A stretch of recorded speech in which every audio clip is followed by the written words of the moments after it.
Hello and welcome to Video Game Hangover. I'm Randy Dickinson and I'm in Harrisburg, Pennsylvania.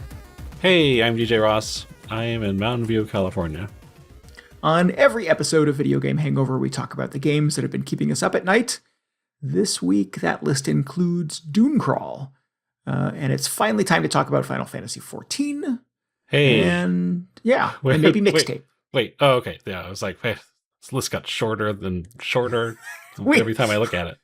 We were doing a little bit of editing and it got a little choppy there, but I pieced it together on the fly. Screw it, we'll do it live. All right. We just talk about games we've never played. That would be an exciting episode. Yeah, just gonna all the Final Fantasies in order. But that's just your half of the show. Yeah, I'm gonna review them. I'll talk about Ratchet and Clank or something. Wait. I'll review all the Final Fantasy games just based on the box cover art. Okay. All right. Well, man, I would listen to that. You'd say that as a joke, but I'm like, now I actually kind of want to hear that episode. We're gonna do that at some point. I'm just gonna just review this game based on the box art. Well, Final Fantasy specifically. That could be our spin-off show, just the uninformed box art reviews. Yeah. What was the thing that Conan does? It's like the reluctant gamer or something like that. Yeah. Yes. Well, he actually plays them. We could just do the uninformed gamer. Right. Yeah. Rather than the usual, which is the poorly informed gamer. Right. Yeah. Yeah. But yeah. So we'll talk about some games, and I promise we've played these games, some to completion. I'm not making the same promise. No, you're not. You can't stand by that. No. At the top of the show here, we should talk about our next Monday stream. Our schedule's a little weird. We're a little off. I didn't have power last week, so it was hard to record a podcast with no electricity. Wow. But the lights are back on. The internet works again. So next Monday, this will be July 20th at 10 p.m. Eastern Time. We're going to jump back into Mario Kart World. Yeah. They have recently patched it and added some new courses and some new stuff. So we're going to check out what that new stuff is. Go to twitch.tv/VGHangover on Monday, July 20th, 10 p.m. Eastern Time for that. The game holds a lot of people. If you have a Switch 2 and a copy of Mario Kart World and you want to play with us, we'd be happy to have you. Go to our Discord for an invite. Yeah. It's been a while for me, so looking forward to jumping back into it. Yeah. It's just it's last summer, right? Didn't it? When did the Switch 2 come out? Last June? It was about a little over a year ago. Yeah, seeing all those Switch 1 first year retrospective posts about a couple months ago. I went super hard on Mario Kart when it first came out, like a lot of hours on that game, but have definitely cooled on it since. So, well, we'll see if you still got it. It'll be fun to jump back into. Yeah, man, you picked quite a week to go offline. I know we're not a news show typically, but a lot of stuff happened while you were gone. Yeah, I was. I've been following some of it. The Microsoft stuff obviously is bananas. I'm not sure if that's what you're referring to, but I mean that's just part of it. Sony decided they're not going to make games anymore starting in 2020. Wait, is it 2028? Well, they're going to make games. They're just not going to put them on plastic discs anymore. Right. Well, I mean. Going by the reaction online, you would think that that's what they had announced is right. They're going to come to your house and they're going to take all your discs away and then they're going to like hit you in the kneecap. But yeah, it's been quite a week or two. Yeah. Man, it was, I don't know how much you were following the Sony side of things, but there were posts of people like on gamer forums talking about like new hobbies they should get into because they're not going to be able to play games anymore. Oh, really? I was like, wow, this is serious. There's some people, I don't know what to think about this. Yeah. I don't know. I don't really have like I don't know what's the right word, a horse in this race, because I don't buy a lot of plastic video games anymore. I definitely have cooled on it for the last generation or two. I have so many old video games that I feel a little buried under them sometimes, and I don't quite know what to do with all of this crap. Yeah. So yeah, I'm happy to be digital. I get that like digital ownership is sort of fraught, obviously, and there is the sort of the logic that if buying isn't owning, then pirating isn't stealing. But I don't know. It feels a little wild to be. I mean, it always feels wild to be a gamer, but in light of this news about Sony backing away from making discs. But I mean, the interesting thing is that there have been other companies like Limited Run and IM8-Bit and stuff like that who have been like really kind of double down on the forever digital. So it'll be interesting to see sort of like, does gaming become like game collecting anyways, become this niche thing over time? And it really is just these kind of indie studios that keep it alive in some form or another. I got the impression, well, I mean, for PlayStation anyway, that won't be happening. Maybe they'll, I was going to say, maybe they'll still be printing Xbox discs, but who knows if that'll be the case based on how things are going. It's crazy. And then Nintendo's just, as usual, doing their own thing. Right. I feel like they'll just continue to do that. Just skating the other way. Yeah. Yeah. Nintendo continues to put out cartridges with no games on them. So people are real upset about those. Yes. Yeah. I mean, I don't want to be like, oh, you guys stop being upset. But I don't understand why they're quite this upset about it. And this is not related to the news from last week or 2 weeks ago. This is just like since they announced this with the Switch 2. Because weren't people doing that anyway? You just buy a cart and you'd have to just download the day one patch. Or there would just be a code in the box. Like when they announced game key cards, which is, the game data is not actually on the card, I just thought, oh, this seems like a way of repackaging something that's already happening. Is that not the case? I mean, it's a little different, but it wasn't like, oh my god, this new terrible thing that they're deciding to do. Yeah. Yeah. Yes, I don't think it was substantially different from what had happened in the past. I think nobody liked the little slip of paper inside the plastic game box where you open it up and there's a code inside. Right. So this is, I think, a way of doing that in a way that feels more palatable. But yeah. It seemed like there are certain advantages, like they have the whole digital card system. I don't know what it's called. Like whenever you download a game now, it has to a virtual game card. I think that's a virtual game card, correct? Yeah. Which seems like, oh, okay. Well, now you can kind of lend it to other people in your household or whatever. And it seems like not the virtual game card, the game key card. Game key card. Thank you. Is just a sort of a way of formalizing something that people are already doing and maybe giving people new advantages on the back of that. But also, I don't want to sound like I'm just like going to bat for big corporate Nintendo, like, oh yeah, take away more gamers' rights to own their physical games or whatever. I just thought I was not fully understanding the scale of the anger around these virtual key cards, whatever they're called, those things that I don't buy anymore. Yeah. It's surprising to me like how quickly we as like consumers moved on from physical media for music and really for books in a lot of ways. I mean, Barnes & Noble still exists. There are still record companies that put out vinyl and occasionally a CD or two every now and then. There's a band that I follow who consistently puts their stuff out on cassette tapes.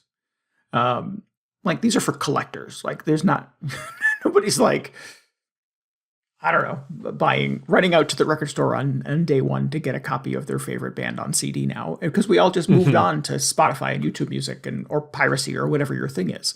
But like people just can't make that jump with gaming for some reason. And it's proven to be like more sticky than I think I was sort of prepared for.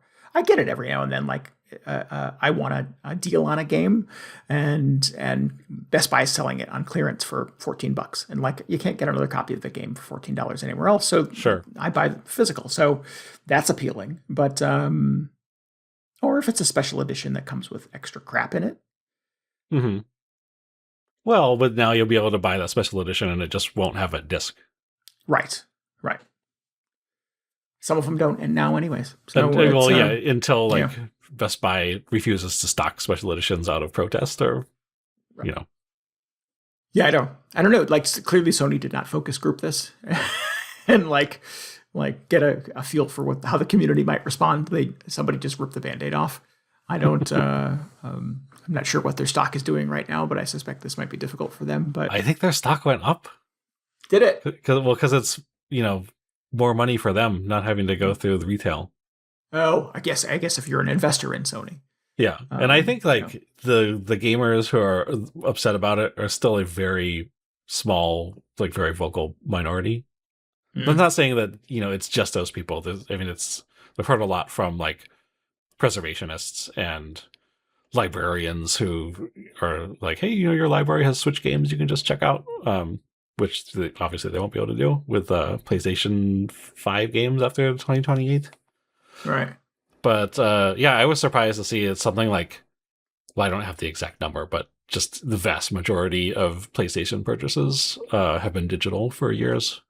Oh, see, I had not heard that tidbit.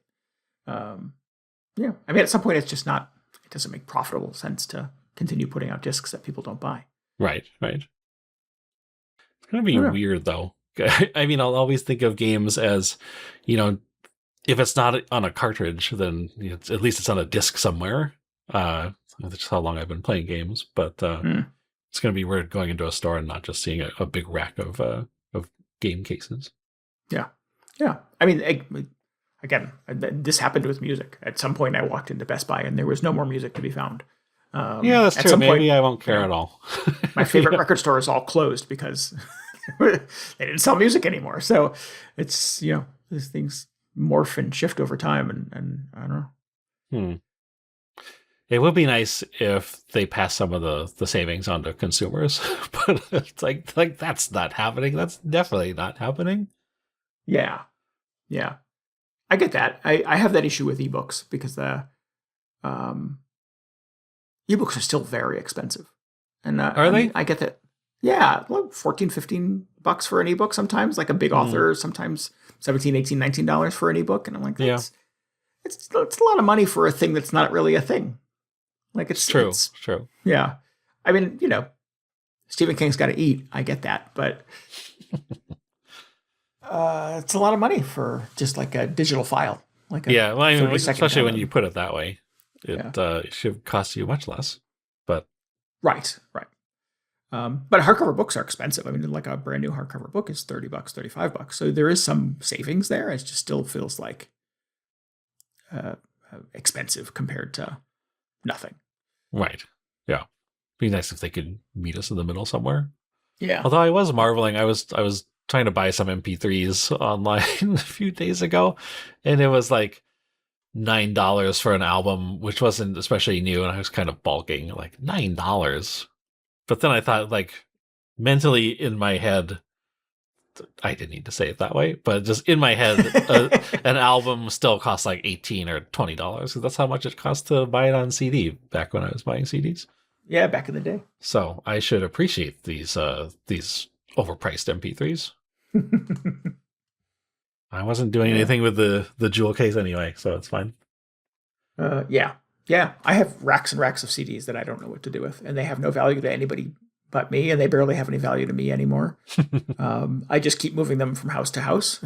Yeah. And it's a little, like I said, it's a little overwhelming. At some point, I don't need all of this stuff in my house. I'm happy to have sort of digital versions of these things. There was a ceremony in buying music back in the day. There was when the Downward Spiral came out, I went to the record store and I was the first person in line, and I got my copy and I listened to the CD in the car with like the liner notes in my hand, and I skipped class to go to it to get this, and et cetera, et cetera. So there was a whole thing around getting music, and that is gone now, obviously, in our current system. And that's a bummer, but like I can't skip work every time a cool album comes out. Right. So I don't know, the way you consume things is a little different over time, and it does sound like there is a vocal, perhaps minority, that is having trouble making that jump. Well, it sounds like mentally you're all set for the gamer apocalypse then. Yeah. I'm cool with it. If if there was never a physical game sold ever again, I think I've made my peace with it. I do hope they figure out a little like some way to be better on the preservation side of things, because at the same time they announced the no more discs plan, they announced that they're shutting down the PS3 and Vita stores. This is just on the Sony side, but it's like, come on, guys, you gotta figure out a solution for this. Yeah. Well, this is also in the same breath where they were deactivating movies on people's accounts. Oh yeah, they took away all those movies that they said you would own forever. Yeah, and they being Sony in this case, so they're not supporting their own. I don't know, whatever they're trying to do. Yeah, they're not being sort of tonally consistent. They're kind of just like undermining their own message, like. Right. Yeah. All digital future will be fine, as they, again, they show up at your apartment and take all your stuff back. Right. Yeah. Yeah. But, if you're a collector and you have a house full of video games and you love those are still yours. You get to keep those forever. Yeah. If you I sympathize with people who are upset that they won't be able to get their shiny little cases anymore, but... like you, I kind of put that behind me a while ago. I can't remember the last physical game I bought, actually. You went before me. You were way into it before me. I think you were very disciplined about it from the Switch 1 generation forward. But Switch 1, I think I started on the 3DS. I own a handful of 3DS games, but the fact that you could, like, the 3DS made it so easy to just have all your games right on there. Like, oh, yeah. That was so good. So convenient. Yeah. That 3DS held a lot of games too. Every now and then I power mine up and I'm like, there's a lot of stuff in here. Way more than I can reasonably carry around on my Steam Deck. Right.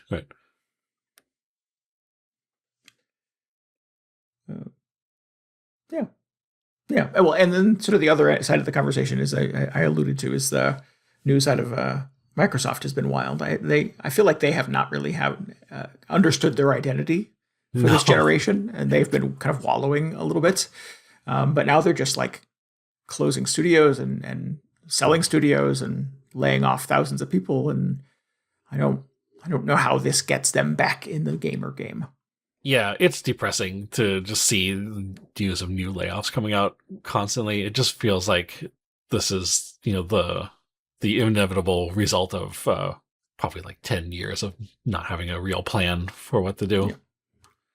Just sad to see.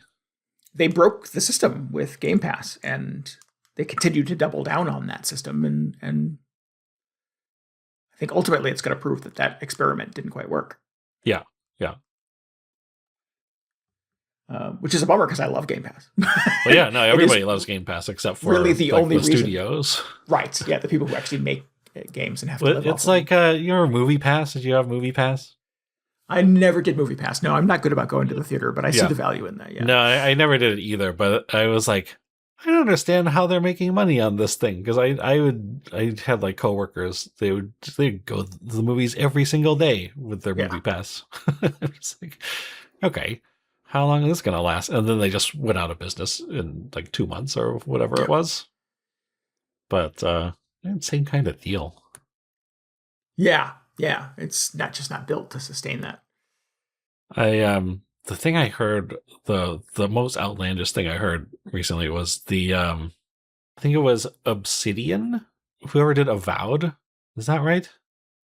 They were working on, so they announced that they had a sequel to Avowed in development that was canceled by Microsoft as part of these layoffs. And then there are that people. Is Obsidian. Okay. And then there are people at Obsidian who are continuing to work on it in the hopes that maybe if the work is promising enough, it will be uncanceled one day, which is just like, that is bleak. Yeah. I mean, you hear all these horror stories about developers, crunching and releasing an amazing game and still getting laid off, and how bad can it get? But so this is where they're at now. They're just like working on a game that we already know is not coming out, but maybe they'll change their minds. Maybe management will change their minds one day. If we're good boys and girls. Yeah. Ugh. Yes. I don't know if I ever mentioned on the show before, but like as a little kid, I really wanted to work in the video game industry. But now I'm just like, oh my God, I can't imagine. It must be a nightmare. Oh yeah, it's gonna be terrible. Yeah. So, I'm sure as exciting as it would have been to put out a fancy new video game, I feel like I dodged a bullet. Yeah. Yeah. I mean, you and I were talking before the show tonight about sort of my career lately has had some unpredictable kind of roadblocks. And I am annoyed to be back in the cycle of having to like write resumes and interview again. And I can't imagine what it's like to be a video game developer and like your project is done or it's mostly done and it gets canceled and you're back on the market. And now there's thousands of people who are looking for that job and you're trying to compete with all of them. Yeah. It's gotta be a nightmare. Oh, yeah. I can't imagine. I couldn't deal with it. I mean, like, you keep seeing stories about people getting laid off and then they're just like, that's it. They don't look for another games industry job. They just go somewhere else. And I feel like that is just constantly happening. Yeah. I mean, I don't feel like that is constantly happening. That's going to be kind of an interesting part, like a 10-year part of this story is that like, in 10 years, where are the video game developers? Who are the people who have stuck with it? And what have they worked on? And what have they been lucky to sort of get funding on, and et cetera, because I think the lesson here is that this is unpredictable and not for everyone. And it's just going to chase people out of pursuing this as a career choice. Yeah. So all of those sort of indie developers that went rogue and made their own games in the early 2000s, I don't know if there's a second generation of that coming down the road, because the lesson for those folks now is get out of this while you can. Mm-hmm. Yeah, I wonder, I haven't seen as much buzz from the indie side of things, but that's also just, it's a different situation, but also seems very rough, especially compared to 10 years ago. Yeah. Because now there's just 10 billion games coming out on Steam and other indie storefronts every single day. It's just so hard to get noticed. Yeah, what a mess. What a mess. Well, that's video games for you. Continues to be a mess. Yeah. Yeah. Well, sorry to sort of front load the show with a bummer, but I'm sure people who listen to Video Game Hangover probably were aware of these news stories already. Yeah, I feel like it's all everybody's been talking about. Yeah. That's sort of my interesting takeaway is all during kind of fake E3 in June. Oh, yeah, yeah. And even earlier this month, I don't listen to a lot of video game podcasts, but a lot of the tech podcasts I listen to have been covering kind of Microsoft news. And I'm like, what was the last Microsoft game? What was the last time they put out something, a console or a controller or a game that everybody was excited about? And it's not that they're doing that. It's that they keep making weird choices and firing people and fucking up game systems and legacies in ways that are newsworthy. And it's not like they're getting good news coverage. They're just getting oh my God, have you seen this? Yeah. Horrible train wreck happening over at Microsoft. Well, I mean, fingers crossed that they got something figured out. Although the stuff that I've seen coming out does not make me optimistic. Yeah. The stuff about a billion daily users, just really, is that a real thought you had? That is should be examined. So, somebody did the math of what percentage of the world's population has to be online at one time to make that happen. Yeah. Well, I remember I looked it up, and I looked it up a week ago, so I don't remember the exact numbers, but it's YouTube is, or no, I think Facebook was maybe 2 billion, and then YouTube was maybe just over 1 billion. So it's okay, so you just have to be as popular as YouTube. So yeah, good luck with that. Oh, 2 billion Facebook users. That's terrifying. Yeah, it's just depressing in a whole different way. Yeah.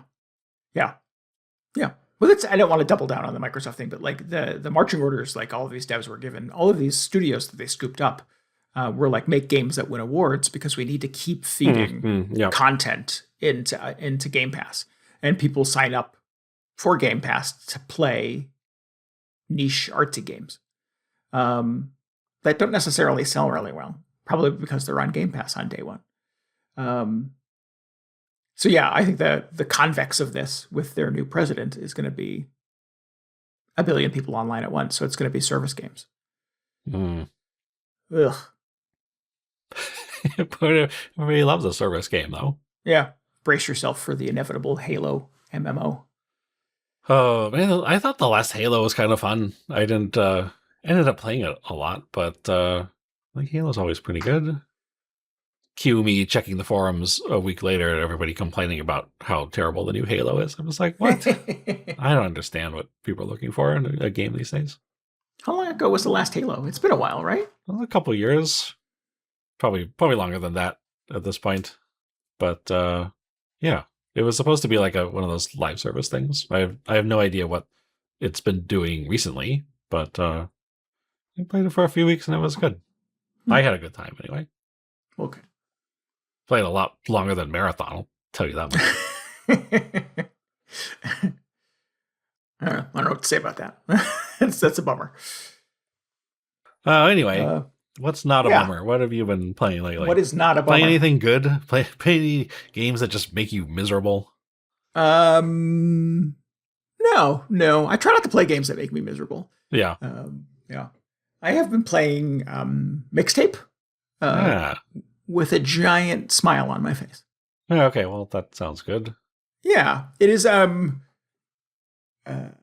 this is one of those, I think it's Annapurna, one of those Annapurna games. Yeah, one of these things. All right. So kind of artsy, kind of, yeah. So it is almost more of a movie, and I think that's sort of the easy like criticism of Mixtape is that it plays like a John Hughes movie, or it plays like The Perks of Being a Wallflower or something like that. It's definitely sort of like has something important to say about like being young at a time. It's like very non-interactive, isn't it? Or am I thinking of a different game? Nope, this is Mixtape, yeah. Okay. I'm not saying that it's a slight or anything, but that's just one of its characteristics. Yeah. Super narrative heavy, well, super character heavy, I think. And one of the characters, the main character, is sort of always addressing the audience. So like she turns to you, the player, and like talks to you constantly. And this reminds me a lot of High Fidelity. She has like these monologues, like long opinions about music and about bands and how important this song was at this point in her life and stuff like that. So it is sort of a music-driven, character-driven coming of age story about her last night in her hometown before she moves to New York City to pursue a dream of working in the music industry in the 90s when there still was a music industry. And she's curated kind of a mixtape for her and her friends for this last night of these important songs that are going to sort of soundtrack these important moments in their final night together, hanging out and doing stuff, adventures. And yeah, you play some of the adventures. Like at one point, like this is over kind of the early credits, her and her friends are like skateboarding down a big hill in their town, set to the tune of a Devo song, which is great. And you 90s song. Yeah, kind of like, I think this one might be 80s actually. So it was probably old in the time of the game, but you are sort of gently steering her skateboard down the hill. And you can do a couple of little tricks. You can do a kick, you can do a spin, and stuff like that. You can wipe out, and it does sort of like, because it's music based, it rewinds and it plays like a record scratch kind of thing. And you go back a couple of feet and you get back on the skateboard and you keep skating. But it is that. It is mostly like interstitials of her and her friends talking and hanging out and talking about their lives and talking about their dreams for what they want to do when they're adults. And how adults suck, and et cetera, in between things that feel like music videos. It has a really awesome, like, curated, licensed list of games. There's, not games, songs. There's really good bands on here. Smashing Pumpkins are on here, The Cure, Devo, who else? Susie and the Banshees, Joy Division, like this is a sweet spot for me musically, obviously. But it's pretty eclectic. There's other stuff in there that I'm like, I've never heard of this song before. So they do sort of deviate outside of like 80s, 90s alt rock a little bit. Yeah, it is really sort of smartly assembled, but it is pretty low on the interactive scale. There's segments where you're doing kind of adventure game stuff, where you're kind of wandering around her bedroom or her house. And you can like pet her dog, or you like pick up Polaroid photos and it triggers a flashback and you play a little game in the flashback. Or there's a game in sort of finding all of the photos and putting them back on your shelf and stuff like that. But it's pretty light on gaminess and video gaminess and more about the music and about the characters. Mm-hmm. Yeah. And I'm okay with that because like, I like the characters. I think the writing is really sharp. There's nobody in this that sort of like reminds me of me or reminds me of people I knew in high school. I think it definitely feels like focus grouped to a certain degree or like, you know, a table of writers thought this is what kids were like in the 90s. But like the music choices feel real sincere and some of the perspectives feel real sincere in a way that I can kind of almost identify with. And it's just, yeah, it's kind of sharp. I enjoy it. I'm having a good time playing it. And I like sort of waiting for the next track to kick in, because there is sort of something kind of satisfying in kind of navigating the music of these characters' lives. So is each segment, or each song is sort of accompanied by a different segment in the game? Is that how it works? Yes, yeah.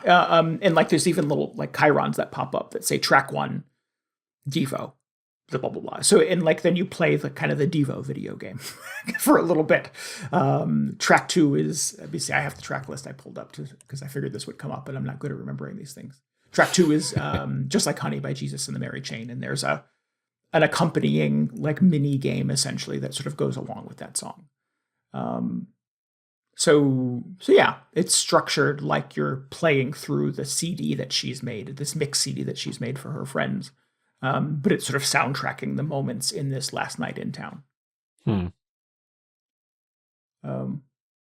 Yeah. So I can see why some gamers have been critical of this. This could be a movie. This could be an episode of Daria. It could be, you know, it could have been a lot of other things. It's beautiful. It looks like a movie. It looks like a movie. It looks like one of the, like a Wallace and Gromit. It's not claymation, but it definitely has like that, I don't know, that whatever that form of animation is where it's not quite buttery smooth. It's kind of like staccato. Oh, interesting. Yeah. Kind of like a stop motion kind of that's the word deal. Yeah. That's kind of cool. Yeah. So stylistic choices were made, definitely. But it is a little low on interaction. There are periods where I'm like, oh, am I supposed to be playing? like it's not really good at like telling you like you're playing a video game now. It just sort of transitions into a thing that you're supposed to figure out that you're supposed to be doing. And my little test is I'll move the thumbstick on the Steam Deck to see if the characters move. And then, oh yeah, by the way, you're playing a video game. And if not, it's just her talking again. So I get the criticism for that is sort of fairly easy to lob, but I think the whole package feels kind of really polished and is kind of pushing a nostalgia button for me that I'm enjoying. I don't really have an issue with the level of interactivity. But like one of my favorite games of all time was that Virginia game, which I think you're just walking around and looking at stuff, which like may end up being more interaction than this game sounds like it may have, but like I did not have any issue like man, when do I get to shoot a gun or whatever? That was just an incredible experience. I think this is the game. Oh man, I saw a thread about this where they were like, should games, like when you review a game, should you only be able to give it a certain number of points if there's not enough gameplay in it? And I'm just like, what? What are you reading game reviews for if this is your approach to it? This is kind of unbelievable. But again, that's just gamers for you. Sure. Well, and what is like define gameplay? What does that mean? Yeah. How many times So- can you pet the dog? How many times can you parry somebody? What's your kill death ratio? Yeah. Yeah. Yeah, this is not that game. If you want to play that game, this is not that. Yeah, I would venture a guess that I would not even say that. I was going to say if you're kind of in your 40s or early 50s, this musically probably feels like a sweet spot for you. I don't know if that's true or not because I certainly grew up listening to weirder music than some of the other kids in my high school. Yeah, and like I like it. In the way that what were those games that Don't Nod made that were about the teens in the private school and one of them had special powers? Life is Strange. Life is Strange. Yeah. Like those felt kind of hollow to me in a way that like I could never quite identify with, and it didn't feel like anything that felt like kind of a real experience to me. And obviously it was sci-fi, so maybe it wasn't necessarily trying to sort of replicate reality, but the moments of it where you're like just hanging out with your friends or interacting with other high school kids never felt really like real to me in a way that, I don't know, maybe that's a high bar or an unreasonable standard to put on a video game. I like the little just hangout moments of those games. Although, I mean, It wasn't really my experience, but it felt authentic in the way that, if I watch a John Hughes movie, it'd be like, oh, okay. Yeah, certainly there were some high schoolers where this is what they would do. I mean, maybe it's not entirely accurate, but I could imagine somebody living like this. Yeah. The more I think about that, the less true I think it is. I mean, maybe John Hughes is a bad example, but certainly there are other like high school / college movies that I've seen where I was like, okay, yeah, this feels more authentic. Yeah, and maybe John Hughes is not. And I said John Hughes first, but like I watched Pretty in Pink or Ferris Bueller's Day Off, and like I was in high school during the time that those movies are set, and my high school was nothing like those. Right. Well, yeah. As soon as you said, they talk to the camera, I was like, oh, well, so Ferris Bueller, but like it's Ferris totally Ferris Bueller is not a real person, like not even close. But and in fact, if you knew Ferris Bueller in the real world, you'd think he's annoying. Probably. Yeah. Yes. I mean, nowadays he's probably just a YouTube streamer, and he's got 1 million followers or whatever. Right. But I feel like there was still some authenticity to those Life is Strange games. Aside from the sci-fi stuff. Yeah. You played more of them than I did. I think I gave up after the second one. I gave up in the middle of the second one, I think. So, Man, the second one was so good. Yeah, maybe not. And I'm aware of gamers who have a very shared perspective on that. So you're not alone in that. But it just was not enough to get me to stick with it. But I like Mixtape. I'm sticking with it, and I'm super into the choices that were made here and in the writing, and it does feel real funny. This could have been a John Hughes movie many years ago. Yeah. And I like the I don't know if kids today are into music in the way that like I was into music in high school.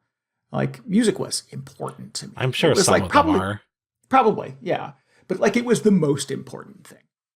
And I don't know that subculture exists for 17-year-olds anymore. And that feels like a loss to me, unfortunately. And I don't know a lot of 17-year-olds to ask that question, but I'm sure it exists somewhere. There's definitely some high schoolers who are having that sort of experience.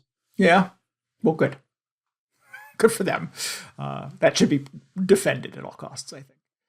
There's always a weird shut-in somewhere. I'm not saying you were a shut-in, but it seems like that sort of personality. Yeah. Yeah. Nobody finds Nine Inch Nails on prom night. It's always when you feel like alone and don't have friends. And Morrissey is the only one who understands you. Yeah. Unfortunate. Yeah. That joke has not aged well. But I was going to say I have my eyebrow raised a little bit just because this sounds like one of those very Annapurna things, and I wonder if I would be into it. Just like hearing the track list, like that's not really the music I was into in high school. So I don't know if I think it would feel much more like like one of those John Hughes movies. Be like, okay, well, this is somebody else's high school experience. Yeah. I don't know if it's necessarily something I need right now, but I like that they're making stuff like this. I'm still waiting for them to make something that comes close to Virginia. Yeah, I don't know if this is the thing I like about things like Virginia or Gone Home is always the one I sort of go to, is that they feel a little autobiographical. And I don't know if they are or not, but it feels like somebody's kind of telling their story. And I don't know if that's true of Mixtape at all. Like, I don't know if this is someone's like, oh, this is exactly how my high school was, or this is exactly who I was in high school. It is cool that it's a female perspective, that it's, there really wasn't a female like Ferris Bueller back in the 80s. Yeah, I'm not sure entirely what my point with that is, but it does feel a little, what's the right word? It does feel a little idealized. I would hope that it would at least be like somebody's experience would be in there somewhere. That they weren't just like, hey, let's make this game about somebody's last day of high school, because that if it has nothing to do with their experience, that would feel very like hollow to me. Yeah. It's not completely unidentifiable, but it's again, I think similar to Ferris Bueller or I'm sorry, I don't know the character's name from Pretty in Pink, but like I didn't know those people in high school. Like I was not aware that there was somebody who was as cool and as quippy and as always getting away with murder as Ferris Bueller was. And I sort of feel the similarly about Mixtape, is that like these people would have been so annoying if I knew them in high school. I mean, I had a friend in high school who like everything was a monologue, and she had very strong opinions about everything.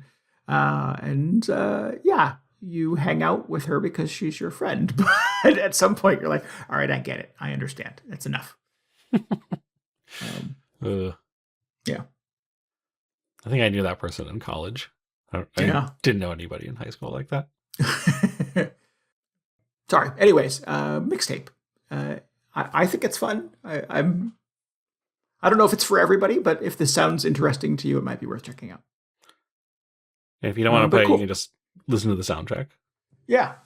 There is if you go to Spotify, there is a playlist of all of the tracks that somebody has assembled already. It's not just sort of goth rock bands too. There's like Portishead is on there, and Lush is on there, and who else is on there? Silverchair. So they do get kind of a little more eclectic. Is there a single They Might Be Giant song? None. No. Okay. Well, then skip it. As kind of like the nerdiest, like music nerdy it gets, I think, is the Devo track. That's not even. I mean, it's listening to Devo in the 90s. Is this like early 90s, or when did this actually take place? I don't know if they actually say in the game. I definitely get the vibe it's like early 90s. I graduated from high school in 92, and it feels very 92. Okay. But the Devo track, it's not Whip It, it's That's Good, which is a deeper cut, but it kicks ass. Yeah. All right. Anyway. What have you been playing? Oh, man. I've been playing this weird indie game. Have you heard of this? Final Fantasy XIV? Oh, yeah. Yeah. Just came out. No, I feel like it's been a while since I talked about it. I heard they laid everybody off that aren't making that game. No, don't tell me that. This is like, I was like, sorry, I'm not joking about people losing their jobs. I just want to be clear about that. It's not cool. Right. I mean, I was about to say, I don't know how much you follow Final Fantasy XIV. And I was like, I know you don't follow. No, I follow what you tell me, DJ. Right. So like sort of what was it? Conventional wisdom? Is that the right term for this? People just generally accept that 14 is single-handedly keeping Square Enix profitable while they put out all these other games that take years to develop and then nobody plays. But it is consistently like, maybe not even just 14, but their whole MMO segment is like, I want to say it was like 50% of their revenue in some recent report. It's something absurd like that.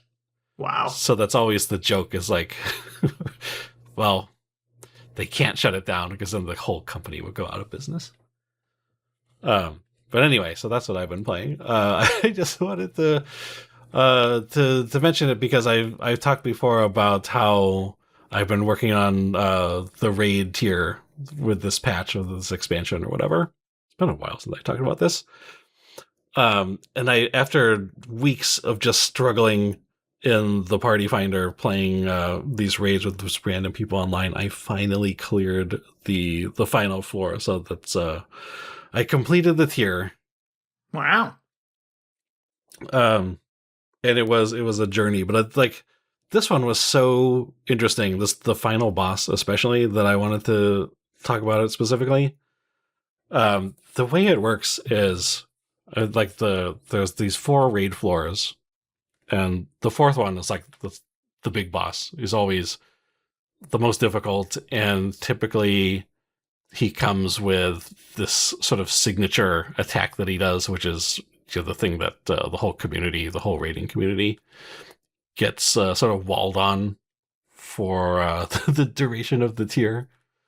Walled? What does walled mean? They just, it's like a brick wall they can't get past. They'll Gotcha, go into this fight, and they know how to deal with some stuff, but then the boss does this one big complicated move, and it's like, I don't know what's going on with this. And it's kind of a struggle for me to explain how these fights even work, because even having played a bunch of RPGs, a bunch of action games or whatever, nothing feels quite like a Final Fantasy XIV boss battle. To me, then I don't know. It's very difficult to explain. But I had this sort of epiphany when I was playing Adventures of Elliot, as it turns out, because the first boss you fight in that is like a big, I don't know if he was a robot. He was like some kind of big armored guy. Yes, yeah. And he had a couple of attacks. He would do one that was like a big circle around him. And you had to run away. And then he would do a big line attack from across the room, and you had to dodge to the side. And you just, as over the course of fighting that guy, you just learn, okay, here's what he's doing. So I know how to sort of anticipate and react to what he could potentially do. And then when he's not doing that, there's some downtime and I can get my own attacks in. And that's essentially how things work in 14 in a boss fight. The major differences in a lot of cases, they will show a visual telegraph of what attack is about to happen.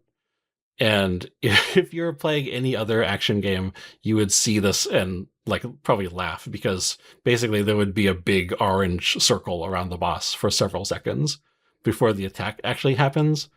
So then you would go, okay, so I know he's going to be this area of the floor is somewhere I don't want to be standing when this attack happens. But you will get these really drawn out telegraphs that they look kind of comically long if you were to just watch a boss fight with no context. But what that allows them to do is they can basically chain all these things together into the sequence, which you have to sort of remember everything that's happening. Okay, so not only is this boss going to be doing a big attack around him, but there's probably going to be a bunch of other stuff happening that you have to keep in mind that may make it more difficult than you anticipate to dodge the big orange glowing circle on the ground.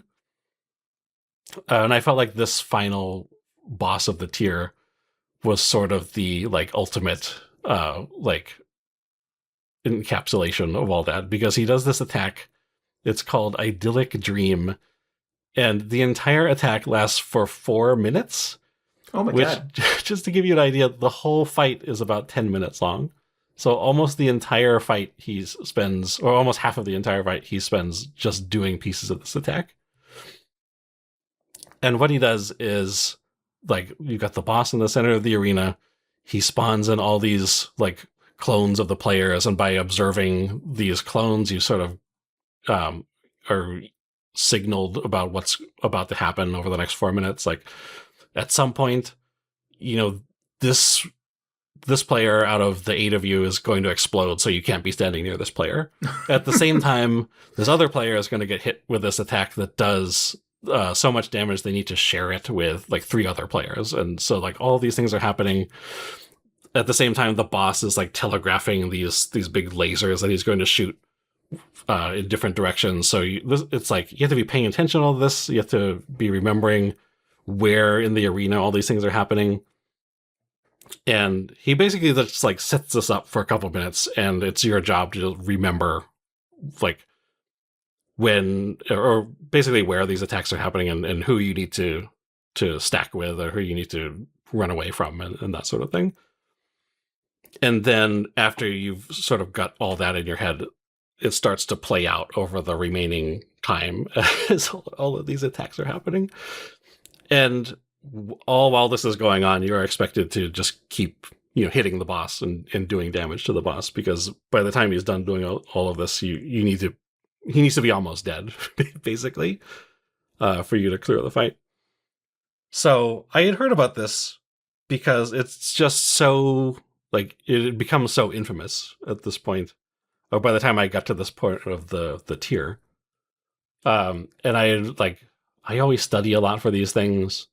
I'll usually like watch a video guide, and then I'll like take notes on the guide and like look back at my notes, because when I show up for one of these raids, it's like with a bunch of people I've never met before, essentially. And I don't want to be the one who's like clearly unprepared. I want to be ready and like ready to go and fight this boss. And usually, like, over the course of these fights, the boss will have like 5 or 6 of these style of attacks that you have to learn and react to. And they'll last maybe like 30 seconds. But because this one was so long and it has so many pieces to it, I was just like, I don't even know how to study for this thing. The way it's set up, almost like you can't just learn the first 30 seconds of it. You just have to learn the entire 4 minutes all at once. And it's so different from anything else in the game. So I was like, I don't know what to do. So I would just keep watching the video and not actually going into the fight, and hoping that eventually it would click for me.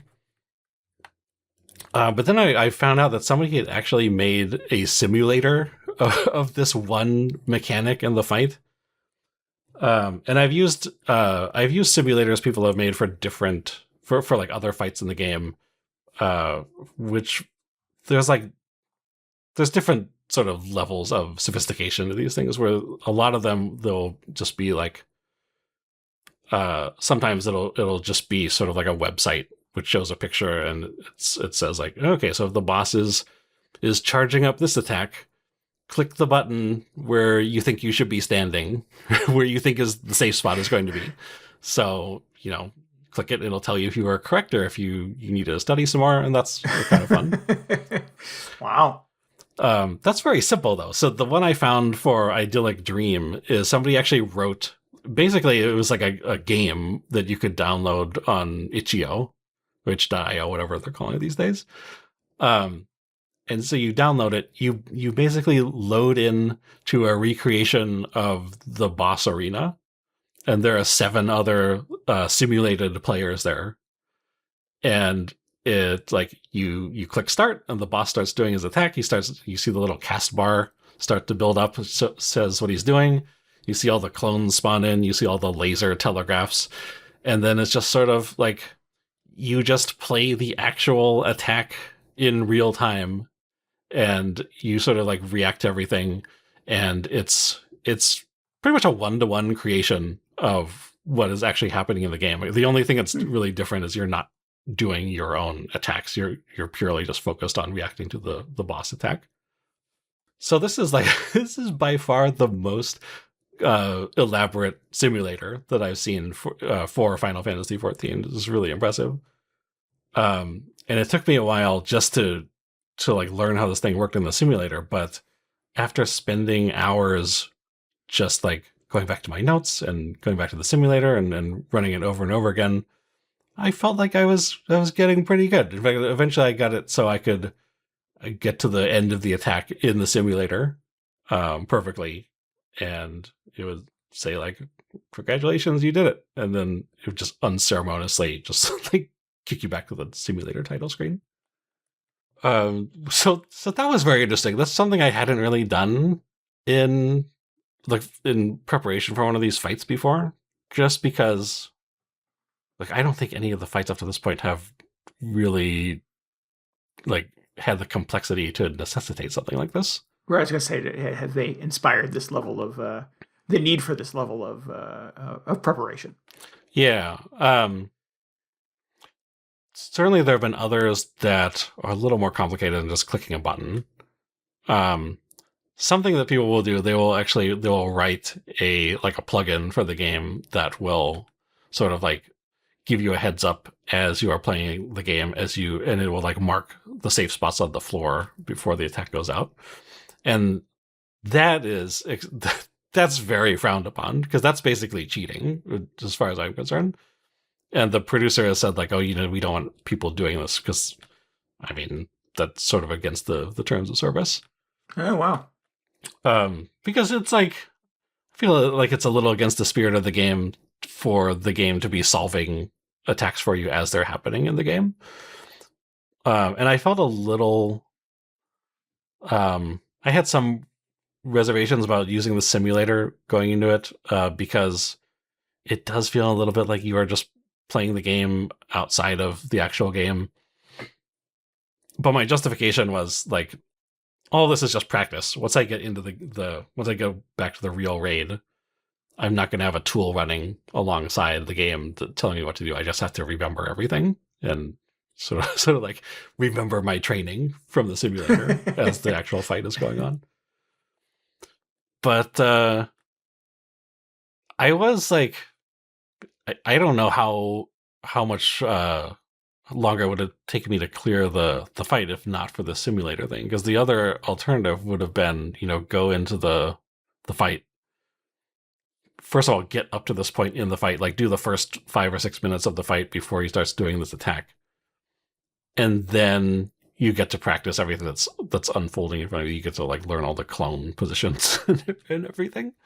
So it definitely helped my fear that, we would get to this point in the fight and I would just go, all right, guys, I don't know what to do after this point. So I'm just going to throw in the towel. Thanks for showing up.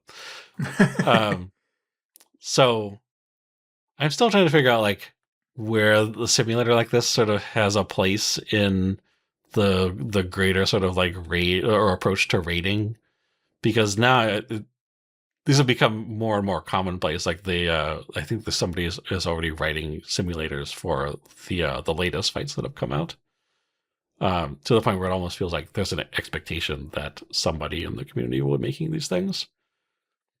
But just a kind of a fascinating new approach to studying or practicing for this game. And this does not put them in like in any hot water with regards to Square Enix's need to protect their IP or to sue people who steal their assets or anything like that? I mean, how does it get around the legality of that? Well, so it's not really using the game assets. Like it's all set up so it's sort of like physically identical. Like the arena is the same size and your character moves the same speed as you would in the game, but it's not like they take the actual characters from the game and use it for the simulator.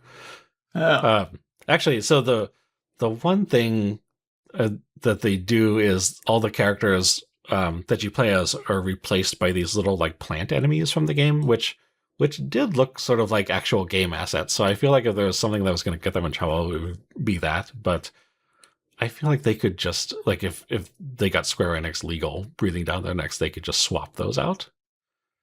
But other than that, I don't know what the legality is of like replicating a boss fight in this game and turning it into its own little standalone application. I'm not sure what copyright says about that. Yeah. Cool. It's not like there are cases where people will like set up their own private servers for, I think like people do it with Final Fantasy XI. They'll have their own server running where you can just log in and create a character using I mean, it's not like they sell a server package for consumers for that thing. So that's definitely not, I'm sure they're not happy about that. But I mean, so it's a completely different case. This is somebody who just wrote their own little program, and not sure how they got the attack data and everything to be so accurate. But Yeah. I think it's like separate enough that they probably would not get sued. And is the process of going just throwing yourself at the game and cycling through it over and over, is it so tedious that you're disincentivized from just playing it a bunch of times, or is it not how it works?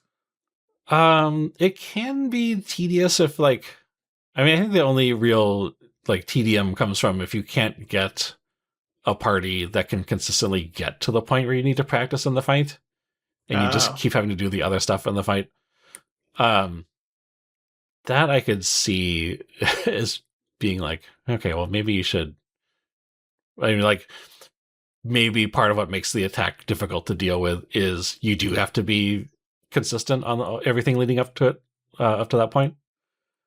But my concern was, I don't want to get to this point and have no idea what to do, because I just don't understand how I could get to this point in the actual game, look at the first 30 seconds and go, okay, well, I got the first 30 seconds down. I don't have the last 80% of this attack ready, so I can only I'm only useful for the very beginning, and then we have to reset. Because I don't want to be that guy. I don't want to be the one holding back the rest of the party. So it was great for my peace of mind just being able to be studied up on this thing, because thanks to the simulator. The funny thing was at the point where I started studying this thing, because I started studying way ahead just so I would be way prepared. I was feeling much better about this than several of the mechanics immediately preceding it. So I got this down, and then I went back to the raid, and I just thought, oh wait, I still have to get through a few phases before this. So eventually, well, someday we'll get to that point that we studied for, but until then, let's learn all the earlier stuff. But I got through those eventually. Gotcha. Sorry. So I'm sorry. Did you say that you got through the entire thing? Yeah, I got through the whole thing. Oh, good. Okay, cool. It's it's very different seeing it for real, quote unquote, for real, as it's happening in the game. But for the most part, I was just oh yeah, I know exactly what to do, because I've been practicing this for, back to back on the weekends. And then I got through the rest of the tier and cleared it. So now that game's done, I don't play that anymore. You want to go back in for, I don't know, what do you go back in for? Well, I mean, I do have to go back in because I didn't get all my loot yet, but it was just such a relief to to just triumph over it after spending so many weeks practicing for it, getting over that wall. Yeah. The silliest thing maybe is just because of the way the loot works in this game, you can only get one piece of loot per week. So once you clear the fight for the week, there's not really any point to go back in until the next week, unless you're just doing it for the fun of it. So at that point, I was okay, we cleared it, and now I just I'll see you next Tuesday. Don't only get to play the game for a week, which is weird. Which is it's another complaint the community has about the structure of the game. But I mean, you could be practicing. I could, and I thought about man, I do really enjoy the fight. It is pretty fun to actually do, but I haven't been able to drag myself to go back in and be okay, well, now I'm just going to subject myself to doing this over and over again, and, just to pass the time or whatever. I mean, you could share some tribal wisdom. You could teach others. You could, I could, yeah. No, I mean, I look at those Party Finder listings and see oh yeah, we're 7 out of 8 people. We're stuck on the mechanic right before Idyllic Dream. We just need one more person to come help us out. And I go, Am I that person? Yeah, maybe I'll just go to bed. Not today, Internet. Yeah, I don't know. I mean, it has been a very long raid tier. I had to take breaks at several points just because I was getting frustrated by some of the Party Finder community. So you got to have that balance somewhere, as much as I like to be doing this fight all the time. Well, nice. Congrats on that. Thanks. Super proud of you. Oh, well, that's nice. It was kind of funny just using the simulator. Like sometimes I just have some downtime at work. I work from home and I just like load up the simulator, ready to go. I was like, okay, I'll just do a couple rounds in the simulator. I don't even need to wait for 7 other people. So that's also great. What if I could just play the whole game this way? All the fun of Final Fantasy without any of the annoying parts. Yeah, exactly. I was like, man, I'm getting kind of spoiled by the simulator. It's just so easy to get in and out of. Do it whenever I want. The simulator, Game of the Year, 2026. Right. Oh, man. So the best simulator category at the Game Awards. Yes, yeah. And Keeley would be all about it. Yeah. All right. I'll put in the nomination for this one. Cool. All right. Well, we should talk about DuneCrawl, which is the game we streamed last week. 2 weeks ago. Most recently. At some point, yeah. Yeah. So it's kind of a friend slot game, right? It's just a co-op. It's just a co-op game. Yeah, I don't think I would consider this friend slop. No. Yeah, it's not. I mean, it's like it's not sloppy enough, right? It just doesn't have that nebulous slop quality. No, that's true. That's true. It actually is. It's quite. It's the opposite of sloppy. It is, like really kind of nicely assembled. Yeah, I won't say polished. Friend nice. Right. Yeah. It felt a little clunky. Yeah, it wasn't free of issues, but right, none of those were related to the slop. No, I was going to say it's not polished by any means, because I definitely think it had a few rough edges, but it's pretty. There definitely was sort of like art direction. Yeah, no, it looks great. It's like, it's kind of cell shaded. It's like, I felt like everything had these dark outlines, and you're like in the middle of the desert. There's all this really cool architecture and driving this robot crab around. Yeah. It's it looks very unique. So it's you and your friends, or in this case, DJ and I, and your little desert dweller critters, and you, your city is under attack. Was that the theme, right? And you have to sort of fight back. You're getting attacked by this huge crab. Well, I mean, you're getting attacked by these like bandits or something driving a huge crab robot. No, it's not a robot, right? It's a living crab. I think it's a real crab, and you build like a fully armored battle thing on its back. It's wearing like a tank on its back, or like a battle platform or something. Yeah. So you get one of those your own, and you pilot it around the desert from kind of outpost to outpost. You get little missions and objectives and things like that. You can get off the crab and go into little cities that pop up in the desert and explore and fight monsters and waves of enemies and things like strongholds. Yeah. There's little objectives. Collect this, get this part, do these things, and you can upgrade your crab. Something like that. So it's good at sort of feeding you objectives and keeping you focused on stuff, but giving you some choice, because the map does start to open up and there's different points you can go to and little icons that will pop up. Like, do we want to go to a battle? Do we want to find some treasure? Do we want to, et cetera, et cetera. Do we ever determine, is there more to the map than what we saw? Because like you can see pretty much the entire map from the get-go. But I was wondering if there are like other biomes or something. Or do they like keep adding like objectives onto the map as you progress? Yeah, I mean, that seemed like it was happening, but I was wondering, like, do you go anywhere else that you don't immediately have access to? Just curious. I'm not sure. We didn't like try to walk to the end of the map to see if there's more stuff, or if it just falls off the edge. Or it was a pretty large map. Yeah. I mean, I thought it was fun. It was kind of entertaining. You found an image online of like a fully kitted out battle crab, and it was awesome. So I think like the objective over time, obviously, is to get cool weapons and upgrade your crab and just sort of lay waste to the scourge of the desert. Yeah, we only had the one piece of armor, which was very sad because it was like, just big crab legs, and then one of them has a metal plate on them. So, Yeah. so it's like, okay, if we're getting attacked, we gotta make sure to face this direction. So our sad little one armor plate will take all the brunt of it. Yeah. Well, that reminded but me a imagine little if it bit was of everywhere, though. That would be amazing. Yes, yeah, which I think is the objective ultimately. But reminded me a little bit of Sea of Thieves in that like everybody kind of had a job when you were kind of on the ship or on the crab in this case.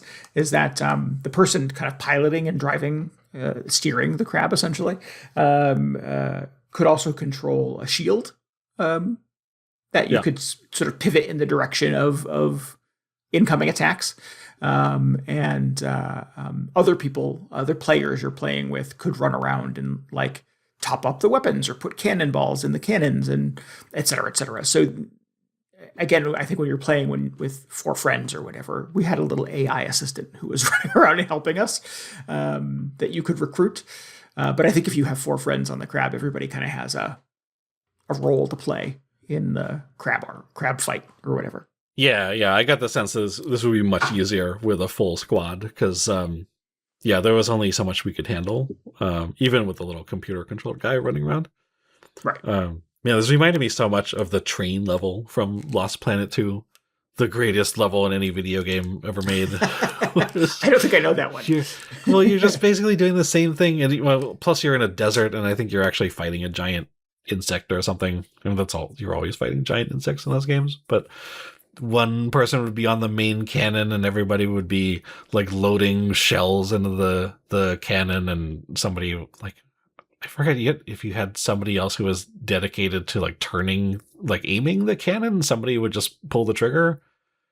But that was great. It was just like everybody had something to do. I kind of like, I could see this getting to that point. You've got your like very well-oiled crew, just like loading the cannonballs and stuff like that. That's the sort of thing I really enjoy in a co-op experience. Is everybody just kind of has a unique task, and they're not all just pointing their guns at the same enemy. Right. Yeah. Everybody finds their job.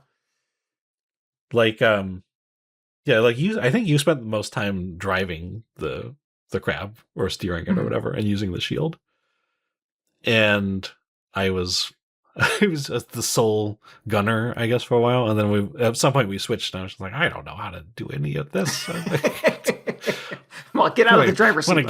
Get back in the gunner seat. That's what I'm best at. Yeah.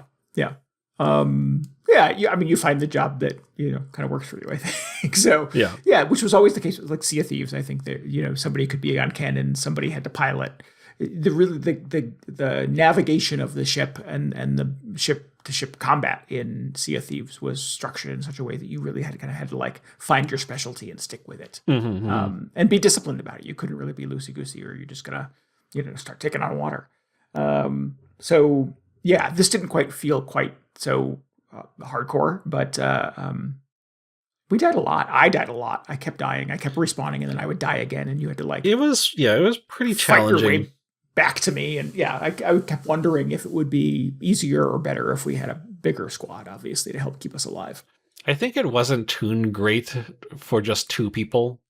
I mean, I think like this is true of a lot of co-op games, but going from, it's like a huge leap from going to from one person to 2 people, and then to a similar extent from 2 to 3.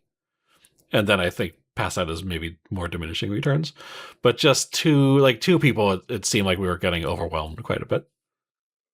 So if there was maybe just one more person sort of picking people off from a distance or whatever, I don't know if you get more specialized equipment later on, but that could have been interesting. Yeah. But or it was pretty a game early. that sort of has kind of, yes, that's the thing too, is we weren't, what is our typical Monday night play session is maybe 90 minutes to 2 hours. And so we were kind of in the early hours of this game and just getting housed. Yeah. Yes. But I can see, maybe 10 hours later, one of us has got a big shield and like, that's their job. And everybody else has got a gun, got a sniper up on the where did the sniper go? In the tower or wherever? That would be good. Yeah. That would be great. I was just thinking, so actually on the stuff you're doing on the tank does feel a little friend sloppy in that you're just it's very chaotic and there's a bunch of different tasks that all need to be taken care of. But I don't know if I would say it's fully friend slop. Yeah. I mean, before there was friend slop, there was just co-op games. This reminds me of games that I've liked in the past, like Sea of Thieves. Like I think it was the one that sort of immediately came to mind. Because that had moments too where you could kind of get off the ship and go to an island and do things, objectives, fight enemies, etc., etc. Always looking for treasure in that game.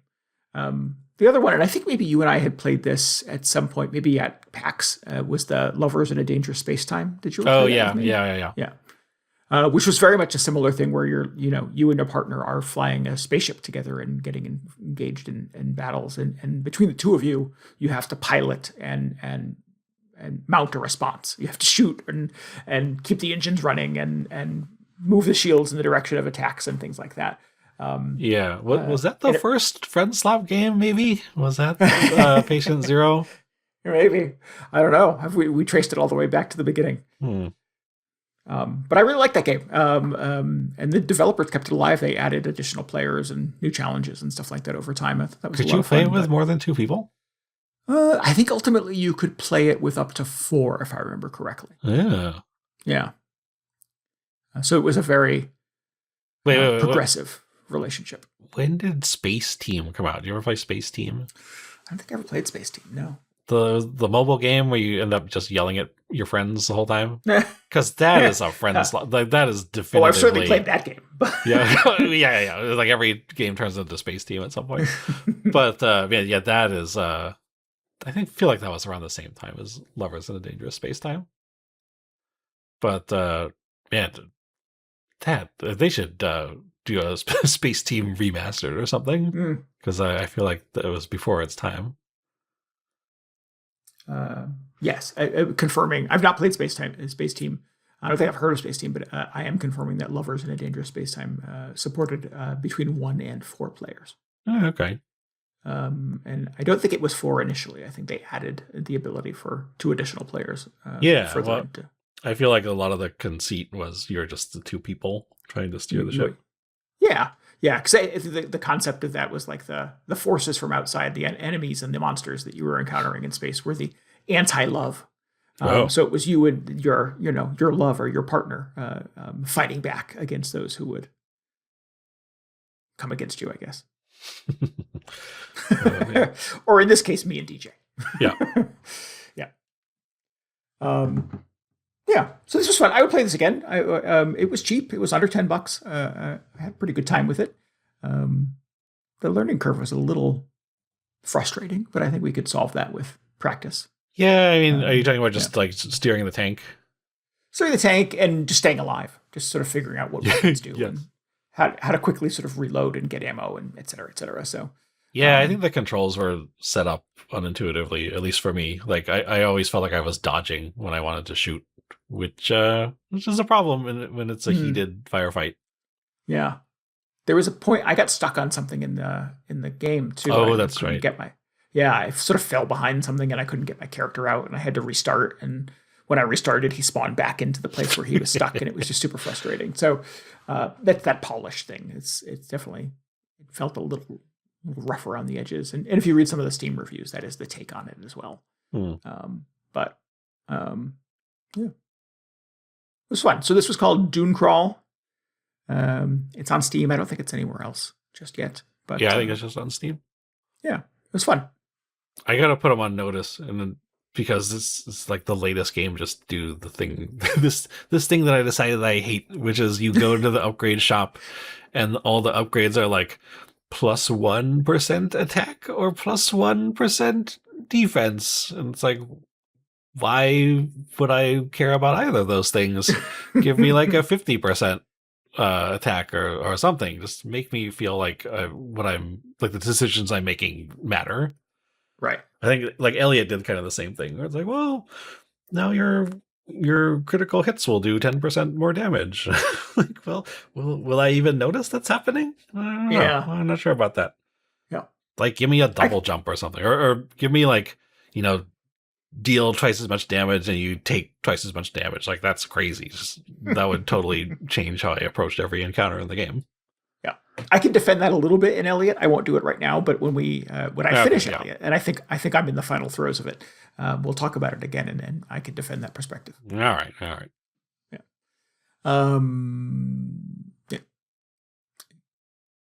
Cool. All right. Well, if you want to watch DJ and I co-op additional video games, well, not co-op, we compete. We'll compete in Mario Kart World coming up on Monday. They should release like Double Dash DLC where you are you know how that game worked, but that would be the co-op update. That would be the co-op version of Mario Kart. People would lose their minds. That's a very divisive Mario Kart. I was going to say, lose their minds in a good way or a bad way, because it was always my impression that Double Dash was not always well regarded. I thought generally people liked it. I did not care for it. I mean, it was still fun, but give me the option to play to have my own cart. I will pick that every single time. Sure. It was one of the few GameCube games I had. I think I only had 3 or 4 ever. Mm-hmm. So I liked it a lot because it was a game I had. Yeah. Okay. Well, that's good. Yeah. Not buying games that make you miserable. True. Yes. Yeah. If you're going to commit to just 4 video games, you better like all 4 of them. Yeah. Yeah. This is the Nintendo problem. Right. Yeah. I mean, Nintendo's built a whole industry on that, right? All right. Let's wrap this thing up. If you need any more video game hangover in your brain, you should follow us on Blue Sky as VGHangover.com. And you can always get show notes and links and tell us what you thought about this episode at VGHangover.com as well. We would love for you to join us on Discord. You can hang out with us and chat about video games and other fun stuff. You can get a link to that at VGHangover.com. And we would encourage you to subscribe, rate, and review us on Apple Podcasts, Spotify, YouTube Music, Amazon Music, and anywhere else you can find a podcast. And maybe help us out by telling your friends about the show. Yeah. You listen to us on Amazon Music? I was just looking at our downloads, and there are not a lot of Amazon Music people out there. So if you're one of those, the proud few, we want to hear from you. I remember you and I looking at metrics once upon a time, many years ago when we first started doing this, and we were like the #1 video game podcast for people with Blackberries. Yes, I remember that. Yeah. Do people still use Blackberries? I hope we're still #1. We are back in a golden age of smartphones with keyboards on them. There have been like 3 released in the last. Yeah, this year there's been a bunch of them. Yep. Why does that? Oh, I have to look that up. I don't understand why that's happening. I'll send you some links. Okay. Well, put a headphone jack in them, and maybe I'll get one. Oh, well, I got a treat for you then. Oh, all right. Well, I'm gonna because headphone jacks are back, baby. Oh, that's all I wanted to hear. Wired headphones and keyboards for everybody. I'll bust out my wired earbuds. Speaking of wired earbuds, we'd like to give thanks again to Ray 8-Bit for our intro and outro music this week. If you'd like to hear more of his work, you can go to ray8bit.bandcamp.com. Grab that whole discography. Listen to it on your wired earbuds, I guess. We'll be back Monday night streaming Mario Kart World. We'll be back in 2 weeks with a brand new episode in your ears. Until then, this is Randy Dickinson. This is DJ Ross. Thanks for listening to Video Game Hangover. Goodbye. Good night. See ya.